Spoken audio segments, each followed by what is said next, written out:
네, 오늘 만나실 모델은 현대차의 중형 세단 소나타, 그 가운데 경제성을 추구하는 디젤 버전인데요.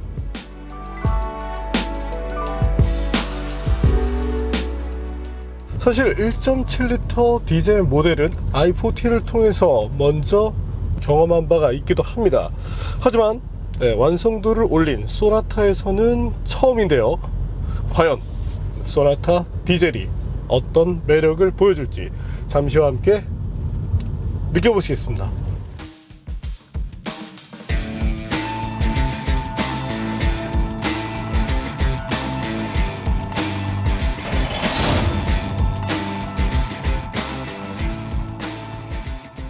현재의 소나타는 자연흡기 가솔린과 디젤, 그리고 가솔린 터보와 하이브리드 등으로 구분되며 세 가지 디자인을 갖고 있습니다.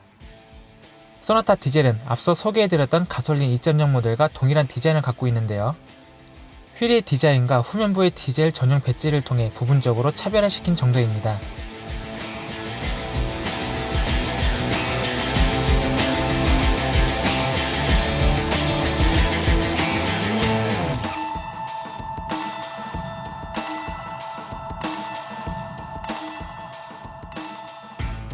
실내 역시 동일합니다.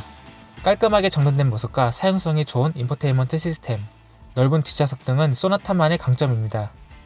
가솔린 모델과 다른 점이라면 타코미터의 변화 정도만 꼽을 수 있겠습니다.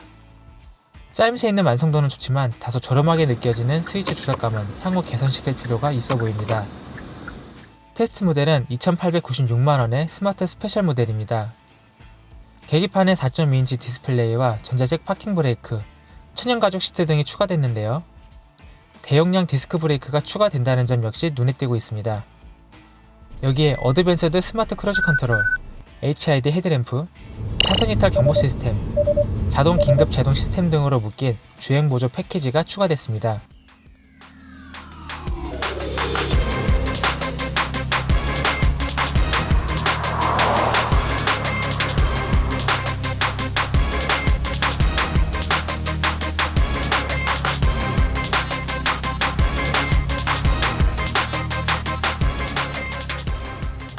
그럼 지금부터 소나타 디젤과 함께 달려볼 텐데요. 임시적으로 TCS 정도만 끄고 주행을 해보겠습니다.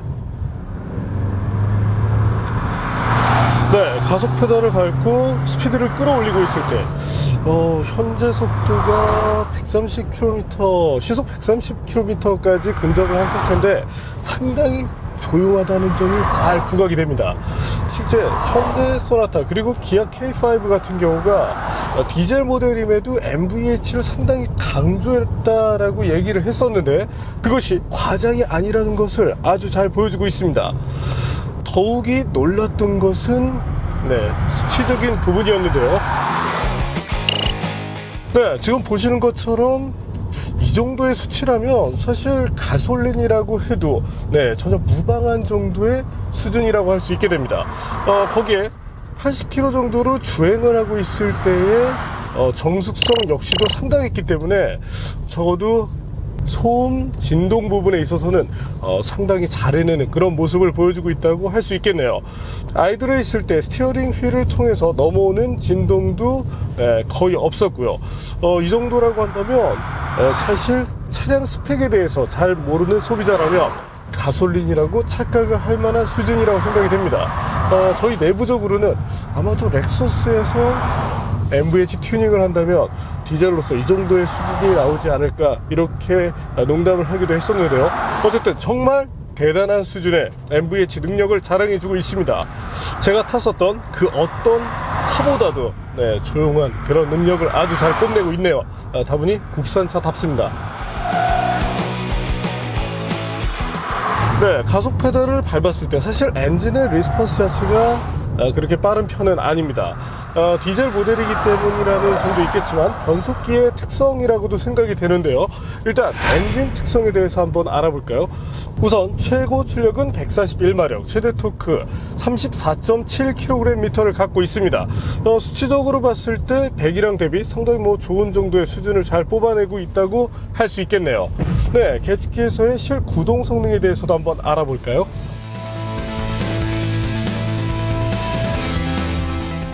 네, 아무래도 듀얼 클러치 시스템이 장착된 만큼 구동 손실 부분에서 잘해내는 모습을 보여주고 있습니다. 어쨌든 실제 운전을 할 때 느껴지는 파워가 충분하다는 점이 마음에 듭니다. 특히 시속 100km 정도에 이르렀을 때, 네, 이때의 가속은 폭스바겐 파사트와 비교를 해도 차이가 없는 수준이었는데요. 배기량 차이를 감안한다라면 상당히 좋은 성능을 보여주고 있다고 할 수 있겠네요. 단 이제 파사트 같은 경우가 오래된 파워트레인을 쓰고 있고 이제 새로운 것으로 바뀔 예정인 만큼, 네, 현재 파사트와 비교를 했을 때 그렇다라고 보시면 되겠습니다. 반면 저속 구간에서 움직일 때, 이때는 여전히 조금 아쉬움이 나오는데요. 예전에 제가 i40 디젤을 타면서도 이 부분을 지적했던 것으로 기억을 하고 있는데, 네, 시속 10에서 한 30 정도 요 구간에서 가속 페달을 밟아서 차를 움직이려고 할 때, 이때는 상당히 답답한 그런 느낌이 듭니다. 이 부분에 대한 어떤 리스폰스를 조금만 당겨줄 수 있다라면, 네, 그와 같은 아쉬움이 나오지 않을 것으로 전망이 되네요. 물론 풀스로틀 상태 혹은 RPM이 2000 이상을 넘어갔을 때는, 네, 그런 아쉬움 없이, 네, 이 소나타 디젤이 갖고 있는 토크가 그대로 나온다고 이해를 하시면 됩니다. 이와 같은 파워트레인을 통한 가속 성능에 대해서도 한번 알아볼까요?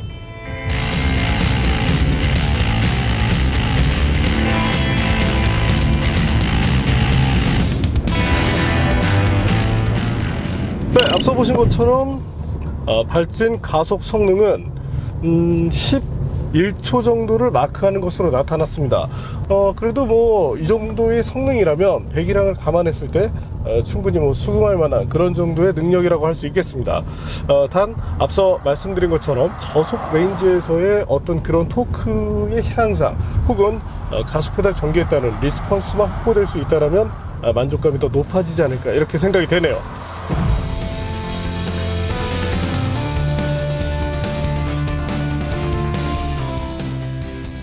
변속기는 7단 듀얼 클러치인데요, 상당히 우려를 많이 한, 제 개인적으로는 상당히 좀 우려를 많이 한 그런 파트였는데, 이렇게 체감을 하면서 느껴지는, 네, 이런 부분에 대해서는 뭐 상당히 만족감을 표하고 싶습니다. 질감적인 부분으로 놓고 본다면 자동 변속기와 비교를 해도 차이가 나지 않습니다. 반면 폭스바겐의 최신 DSG와 견져서 바라본다면 어떤 빠른 반응 속도에 대한 기대감도 높일 수 있게 되는데, 네, 소나타 디젤 다분히 컴포트 중심의 그런 셋업을 보여주고 있지 않나, 이렇게 생각이 되네요. 또 하나 특징이 있다면 정지 상태에서 스타트를 할 때, 네, 이 동력이 전달되는 부분에 약간 좀 시간이 걸린다는 점인데요. 이런 점 때문에 갑작스럽게 이렇게 유턴을 한다든지 했을 때, 네, 후진을 놓고 가속 페달을 밟아도 차가 움직이지 않고 있다가 어느 정도 좀 미끌렸다가 후진이 된다는 점, 그러니까 이런 특성이 있다는 점에 대해서는 이해를 하실 필요가 있겠습니다. 어쨌든 전반적으로 상당히 부드러움에 초점을 맞춘 그런 듀얼 클러치 시스템이라고 이해를 하시면 되겠네요.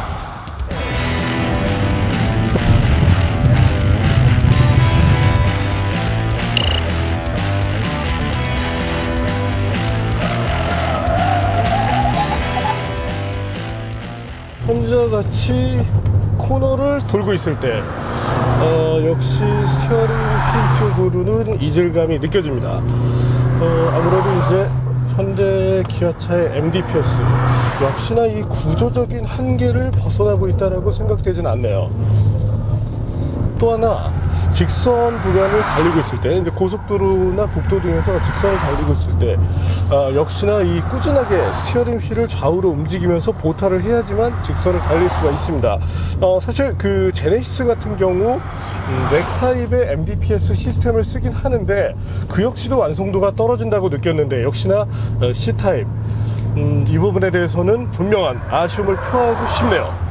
왜 이렇게 반복적으로 얘기를 해도 도대체 듣지를 않는 것인지, 연구원들이 정말 실력이 없는 것인지, 아니면 윗선에서 그런 연구 개발비를 아껴서 다른 부분에다 투자를 하라고 이렇게 지시를 한 것인지 도무지 알 수가 없습니다. 어쨌든 현재와 같은 이 시스템 정말 농담이 아니라 GM의 경차, 스파크와 비교를 하더라도 정말 수준 떨어지는 그 정도의 시스템이라고밖에는 생각되지 않네요. 물론 현대 기아차만 꾸준히 타게 되면 이와 같은 특성을 모릅니다. 하지만 다른 차량에서 넘어왔을 때 특히나 이런 점에 의해서 차량 구매를 망설이시는 소비자가 많다는 점에 대해서 현대차 고위층이 그런 부분을 인지할 필요가 있겠습니다. 실제 그 때문에 차를 구입하지 않는 소비자들도 많으니까요. 이 개발이 어렵다 싶으면 차라리 그 GM 쪽에서 엔지니어를 데려와서 연봉 2배, 3배를 주더라도 데려오십시오. 그렇게 해서 어떤 이 가치 있는 그런 소나타로 좀 거듭날 수 있도록 해주면 어떨까 이렇게 생각이 됩니다. 뭐랄까 종합적인 점수 부분에서 다 평균점 이상을 받아놓고 하나 때문에 낙제를 하게 되는 뭔가 이런 느낌이 많다는 점이 좀 아쉽네요. 실제 현대 기아차가 과거에는 도요타를 벤치마크를 많이 했었는데 현재는 폭스바겐을 벤치마크하고 있습니다. 유럽 시장에서 가장 잘하고 있는 그런 브랜드이기 때문인데요. 폭스바겐에서 다른 부분을 벤치마크하지 말고 핸들링 부분만 좀 집중적으로 이렇게 벤치마크를 하면 좋겠습니다. 핸들링 자체로 놓고 본다라면 스티어링 쪽에서는 아쉬움이 있지만 서스펜션 부분에서는 충분히 잘 해내고 있습니다. 단 이제 좀 한 가지 의아한 것이 전반적인 세팅 컴포트 그리고 뭐 뛰어난 MVH 이런 것들로 믹스가 되어 있는데 서스펜션만큼은 상당히 좀 하드한 그런 느낌을 보여줍니다. 물론 타이어의 편평비라든지 어떤 이런 조건들이 다양하게 맞물려서 이런 결과를 만들어내고 있는 것 같긴 한데 좀 뭔가 이 타겟 자체를 잘 맞춰서 이렇게 좀 셋업을 조율해 나갈 필요가 있지 않을까 이렇게 생각이 됩니다. 앉아서 승차감을 느낄 때는 뭔가 이 스포티함을 지향하는 것 같고 전반적인 셋업은 상당히 좀 컴포트 쪽에 맞춰져 있고 좀 상당히 알 수 없는 그런 모델이라고 할 수 있겠네요.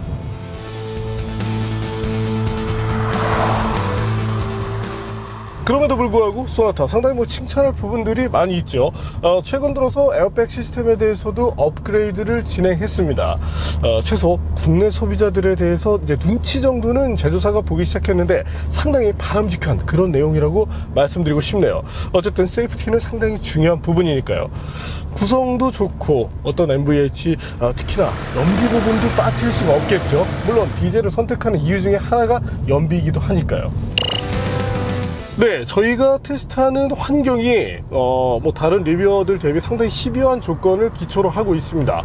거기에 성인이 일단 2명이 탑승을 하고 화물까지 적재하고 거기서 고저차가 있는 도로를 달리기 때문에 현재 보이는 수치 정도라면 뭐 상당히 경쟁력이 있다고 할 수 있게 되겠네요. 반면 고저차 있는 구간으로 들어가게 되면 타사의 이제 뭐 2리터급 모델과 비교를 했을 때 연비가 뭐 소폭 떨어지는 수준을 보여주긴 하는데 그래도 어떤 뭐 차값이라든지 옵션 등 이런 점들을 감안했을 때는 뭐 충분히 경쟁력 있는 그런 차가 아닌가 이렇게 생각이 됩니다. 어쨌든 정말 저희 팀을 놀라게 한 그런 MVH의 스페셜함을 보여준 것 바로 이번 판 소나타 디젤이 아닌가 이렇게 생각이 되네요.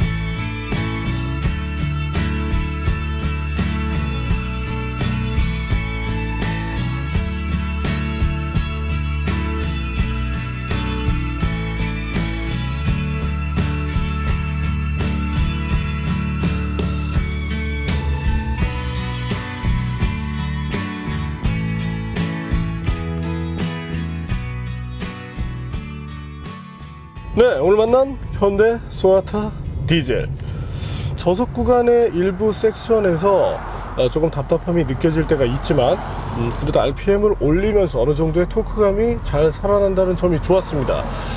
그래도 파워트레인 부분에선 상당히 잘하는 그런 현대차, 기아차의 매력을 잘 보여주는 얘가 아닐까 이렇게 생각이 되고요. 우려로 했던 이런 그 듀얼 클러치 시스템, 물론 더 검증을 받긴 받아야 됩니다. 지금도 보면 이제 가끔 이 변속 패턴이 뭐 운전자의 니즈와는 살짝 안 맞는 그런 경우가 있긴 한데, 물론 일반 소비자들에게 문제가 될 내용은 아니고요.